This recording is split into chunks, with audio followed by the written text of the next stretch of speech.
Captain அவர்களினுடைய உடலுக்கு தற்பொழுது அவரது அவரது குடும்ப உறுப்பினர்கள் குடும்ப நடைமுறைப்படி இறுதி சடங்குகளை செய்து வருகிறார்கள். முதலில் தீர்த்தமெல்லாம் தெளிக்கப்பட்டது. அதனைத் தொடர்ந்து சூடம் அந்த நடைமுறைகள் பின்பற்றப்பட்டு அதற்கு அடுத்தபடியாக சங்கு முழங்கப்பட்டது.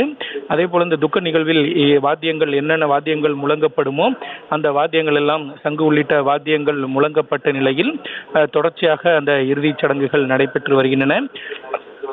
அதனை அவரது மகன்களே முன்னின்று செய்து வருகிறார்கள். அதனை வழிநடத்துவதற்கு 2 ஆன்மீக பெரியவர்கள் என்ன மாதிரியான சடங்குகளை மேற்கொள்ள வேண்டும் உள்ளிட்டவற்றை அவர்கள் வழிநடத்தி வருகிறார்கள். கேப்டனுடைய அவர் பொதுவெளியில் எப்பொழுது காணப்பட்டாலும் அவரது உடலில் என்னென்ன பொருட்கள் இருக்குமோ அது அனைத்துமே தற்பொழுது அவர் சந்தன பேழையில் துயில் கொண்டிருக்கக்கூடிய இந்த நேரத்திலும் இருப்பதை நம்மால் பார்க்க முடிகிறது. அவர் எப்பொழுதும் விருப்பப்பட்டு அணியும் அந்த சிங்கப்பல் பொறித்த தங்க செயின் மற்றும் அவரது கண்ணாடி மோதிரம், அந்த மோதிரத்தில் தான் தேமுதிகவினுடைய கட்சி கொடி எப்பொழுதுமே இடம்பெற்று இருக்கும். அந்த கட்சி கொடி பொறித்த மோதிரம், அவர் மேலும் அங்கு ஒரு சட்டை, ஷூ மற்றும் கைத்தறி துண்டு, அவருக்கு விருப்பமான பொருட்கள் அனைத்துமே அங்கு வைக்கப்பட்டிருக்கின்றன.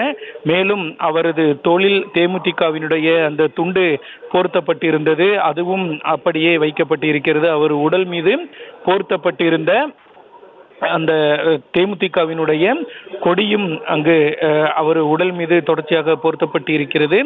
அரசு மரியாதை முதலமைச்சர் மு க ஸ்டாலின் அவர்களினுடைய உத்தரவுப்படி அரசு மரியாதை நிறைவு செய்யப்பட்டதை தொடர்ந்து தற்பொழுது அவரது குடும்ப உறுப்பினர்கள் சார்பில் அவர்களது குடும்ப வழக்கப்படி இறுதி சடங்குகள் நடைபெற்று வருகின்றன. அதனைத் தொடர்ந்து சந்தனப்பேழையினுடைய அந்த மூடப்பட்டு கேப்டனுடைய உடலானது நல்லடக்கம் செய்யப்பட இருக்கிறது.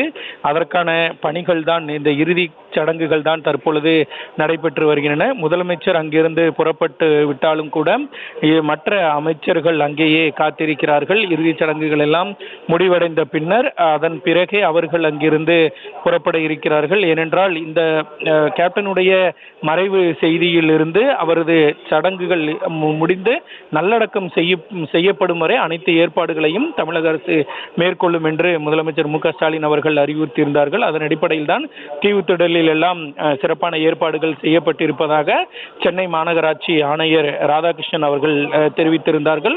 அதே போல பாதுகாப்பு ஏற்பாடுகள் அனைத்தும் செய்யப்பட்டு முதலமைச்சரினுடைய உத்தரவுப்படி முழு அரசு மரியாதை கேப்டன் அவர்களினுடைய உடலை காவல்துறையினர் சுமந்து வந்தது. 72 குண்டுகள் முழங்க அஞ்சலி செலுத்தியது என அனைத்து ஏற்பாடுகளும் தமிழக அரசு சார்பில் செய்யப்பட்டிருந்த நிலையில் அது முடிவடைந்து முதலமைச்சர் மற்றும் ஆளுநர் ஆகியோர் புறப்பட்ட நிலையில் தற்பொழுது 2 அமைச்சர்கள் மட்டுமே அங்கு இருக்கிறார்கள். மற்றபடி அவர்களது குடும்ப உறுப்பினர், அதாவது கேப்டனினுடைய குடும்ப உறுப்பினர்கள் தான் இறுதிச் சடங்கை அவர்களது நடைமுறைப்படி செய்து வருகிறார்கள். அந்த இறுதிச் சடங்குகள் அனைத்தும் முடிந்த பின்னர் கேப்டனினுடைய உடலானது தேமுதிக தலைமை அலுவலகத்திலேயே நல்லடக்கம் செய்யப்பட இருக்கிறது. மற்றொரு காட்சியை நாம் வெளிப்புறத்தில் பார்க்கக்கூடிய காட்சி என்பது கேப்டனினுடைய உடல் அந்த இறுதிச் சடங்குக்கு யாரும் பொதுமக்கள் அனுமதிக்கப்பட மாட்டார்கள், அதை பார்ப்பதற்கு கூட அனுமதிக்கப்பட மாட்டார்கள் என்று தெரிவித்திருந்தாலும் கூட பல்லாயிரக்கணக்கான ரசிகர்களும் பொதுமக்களும் சாலையில், அதாவது தீவுத்திடலில் இருந்து கோயம்பேடு வரை கேப்டனுக்கு அஞ்சலி செலுத்திய நிலையில் தற்பொழுது தேமுதிக அலுவலகத்திற்கு வெளியேயும் ஆயிரக்கணக்கான தொண்டர்கள் கூடியிருக்கிறார்கள். அவர்கள் தங்களது அந்த துக்கத்தை வெளிப்படுத்தும் விதமாக தங்களது செல்போன் டார்ச் மூலம் அந்த டார்ச்சை எரிய விட்டு கேப்டனுக்கு தங்களால் முடிந்த, தங்களால் ஆன எந்த வகையில் தங்களால் கேப்டனுக்கு இறுதி அஞ்சலி செலுத்த முடியுமோ அந்த மரியாதையை அவர்கள் செய்து வருகிறார்கள்.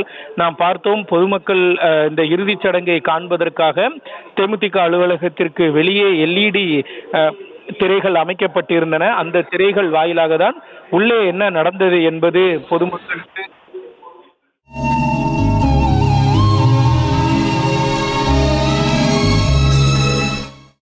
அந்த வானத்தை போல மனம் படைச்ச மன்னவனே, பனி துளிய போல குணம் படைச்ச தென்னவனே, மஞ்சளிலே ஒரு நூலெடுத்து விண்ணுக்கும் மண்ணுக்கும் சம்பந்தம் உண்டுன்னு சொன்னது யாரு? அது மன்னவன் பேரு.